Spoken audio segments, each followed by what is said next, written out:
السلام عليكم ورحمة الله وبركاته. ازيكم يا اغلى مشاهدين في الدنيا؟ عاملين ايه؟ يا رب تكونوا بخير. معكم ماما حوبة، فيديو جديد هنعمل مع بعض النهاردة الترند جامد جدا، القشطوطة، بطريقة حلوة وسهلة، وان شاء الله تعملوها كده بالطريقة بتاعتي وتجربوها، وفعلا طلعت تحفة تحفة تحفة. وجربوها بالطريقة بتاعتي. ونشوف المقادير معانا. هنعمل الكيكة. معايا 4 بيضات، معايا كوباية وربع دقيق عادي، ربع كوباية نشا، معلقة محسن، نص كوباية مية مثلجة، كيس بيكنج باودر وفانيليا، ونص كوباية سكر. تمام كده. هنعمل الكيكة الأول. هنضرب البيض، ال4 بيضات، مع معلقة الفانيليا، مع معلقة المحسن، مع السكر. هنضربهم الأول. المية ساقعة، البيض ساقع، المحسن ساقع يا جماعة، من خارج من التلاجة، مش بحرارة الغرفة. ليه؟ ما تيجي تعمليه في الكيكة الدقيق العادي تنفش معاكي اكتر، وبتبقى معاكي الكيكة هشة وطعمها حلو قوي. حطيت شعرة ملح، حطيت هنا بقى ايه النشا، وحطيت البيكنج باودر، وهنقلبه وهنخله. انا ناخله الدقيق 3 مرات، وهنخله كمان مرة، يبقى 4 مرات. حطيته بقى، شفتوا، وحطيت معلقة كبيرة خل. شفتوا الخليط كان كريمي ازاي قبل ما احط الدقيق. هنضرب الكيكة كويس جدا لغاية ما تتقل معانا والفوم بتاعها يعلى. وحطيت نص كوباية المية المثلجة، ونقلب كده من تحت لفوق علشان لو في دقيق حاجة تحت يبقى احنا ضاربين الكيكة كويس. انا حبيت اعمل معاكم الكيكة عشان ايه، انا ما عملتش من زمان معاكم كيك. حطيت هنا، جبت القارب الوسط بتاع الصواني بتاعتنا، ودهنته زيت، وفرشت ورق زبدة ودهنته زيت تاني. وهنحط بقى الخليط بتاع الكيك زي ما انتم شايفين كده، متماسك وجميل. وخرجت معانا من الفرن، طالعه مستويه وجميله وهشه، وعملتها بالخله. هسيبها بقى تبرد. تعالى نعمل الكريمه. دي ربع كوبايه كريم بستري، ودي كوبايه كريمه خام، معلقه السكر. انا حطيت لها معلقتين سكر بس. ليه بقى؟ علشان السكر احنا لسه هنحط سكر تاني عشان الكيك اللي كله على بعضه ما يبقاش مسكر قوي. حطيت كوبايتين ميه مثلجه. عايزين لبن مثلج؟ تمام، براحتكم. نضرب بقى الكريمه معانا كده، ولو عايزة ميه تاني هنحط لها.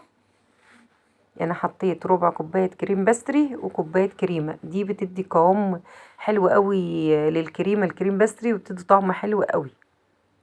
حطيت نص كوبايه ميه كمان. كده هنضرب بقى الكريمه لغايه ما تتماسك معانا، والقوام بتاعها يبقى زي ما انتم شايفين كده، المنقار بتاعنا. نحطها على جنب بقى، ونيجي لتسقية الكيك. هنا معايا معلقتين كبار كريمة، ومعايا معلقتين لبن بودرة، ومعلقتين سكر على 3 كوبايات لبن. واللبن بتاعي كان فيه قشطة ما شلتهاش. تمام كده. اللي طبعا اللبن ما نحط لبن بودرة بتدي غنى اكتر مع اللبن الحليب، والكريمة بتدي طعم بقى الكريمي الجميل ده، يعني ما شاء الله. كده خلاص هقلب معاكم الكيكة زي ما انتم شايفين كده، جميلة ومستوية. هقلبها تاني عشان نشيل الوش بتاعها بقى. زي ما انتم شايفين كده نشيله علشان ما نيجي نسقي الكيك تتشرب، وده اللي كمان بيبقى زفر ما يبقاش كويس. اللي يوصل لغايه هنا بقى يعمل لي لايك للفيديو. وما شاء الله، اللي فعلا انا حبيت اجرب الترند اللي القشطوطه فعلا طلعت حلوه قوي، وكل اولادي اتبسطوا منها. طلع حلوه قوي قوي كمان يعني. كده خلاص هحط بقى الكيكه تاني في الصينيه بتاعتها، وهنسقيها بالحليب اللي احنا حاطين عليه معلقتين لبن بودره، ومعلقتين كريم شانتيه، ومعلقتين سكر بس. عايزه تزودي السكر براحتك، بس احنا لسه هنحط طبقات تانية عشان الحاجه ما تبقاش مسكره قوي وتبقى زعقه. هي الكيكه هتشرب معايا ال3 كوبايات، مقدارها كويس جدا. الحبيبات اللي على الكيك ديت القشطه اللي كانت في اللبن. خلاص كده شربت الكيك، سيبناها ما شربت اللبن خالص. هنحط لها بقى كميه كريمه حلوه كده، مش قليله يعني، ظبطوها كده. والكريمه كمان انا ما حطيتش الا معلقتين سكر على الكوبايه، برضو سكرها حلو. بحيث ان انتي ما تبقاش الحاجة مسكرة قوي وزعق. تمام كده، ربنا يحسن ما بين ايدينا جميعا يا رب. واخواتي اللي عملوها واصحاب القنوات اللي عملوها، تسلم ايديكم بصراحة، هي طلعت فعلا جميلة وانا حبيت اجربها ويا حبايبي. ليه بقى؟ يعني ايه، قلت اما نشوف الترند الجديد ده عامل ضجة كده والناس كلها عملته. بصراحة هو فعلا يستاهل التجربة. هنا كنت عاملة بقى رز بلبن. طبعا انا عملته معاكم قبل كده، ما رضيتش اعمله معاكم عشان ما اطولش عليكم الفيديو، بس هنزل لكم الطريقة بتاعته في صندوق الوصف، اللي حابب يرجع للفيديو. كنت عملت اللبن، الرز بلبن، وسبته لما برد خالص، والكيكة حطيتها في الفريزر تمسكت، والكيكة تمسكت، الكريمة تمسكت معانا، وبعدين قطعتها. شوفوا هي طالعة معايا زي الفل ولا لازقة في الصينية، وشاربة اللبن بتاعها وحلوة.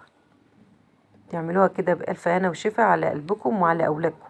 هنا دي كان معايا مربى حليب، انا ما حبيتش اعمل كراميل، لقيت عندي المربى الحليب استريحت بصراحة يعني. خففتها بشوية مية، وبعدين هحطها بقى على وش الكريمة. انها التزويق ده براحتك، اللي انت حباه واللي انت بتحبيه اعمليه. يعني انا كل واحد طلب حاجة انا عملتها له.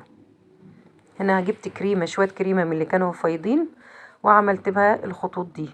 بصراحة كانت تحفة. ده بقى معايا ايه، فراولة، ومعايا موز. هنعمل بقى ايه، حلقات فراولة وحلقات موز. زي ما انت عايزة، اي فاكهة انت عايزاها حطيها، ما تلتزميش باللي انا عاملاه. ممكن ما تحطيش عليها حاجة حلوة برضو زي الفل. هنا هحط عليها مانجا، دي قطع مانجا كانت عندي متفرزة، وطلعتها قطعتها كده مكعبات. بصراحة بتاعت المانجا كانت تحفة يا جماعة، طعمها حلو قوي، لايقة بقى مع الرز بلبن مع الكيكة، حلوة. ده صوص مانجا جاهز، بحطه على المانجا علشان يحفظ المانجا ما تسمرش، ومديها المانجا بقى طعمه حلو قوي.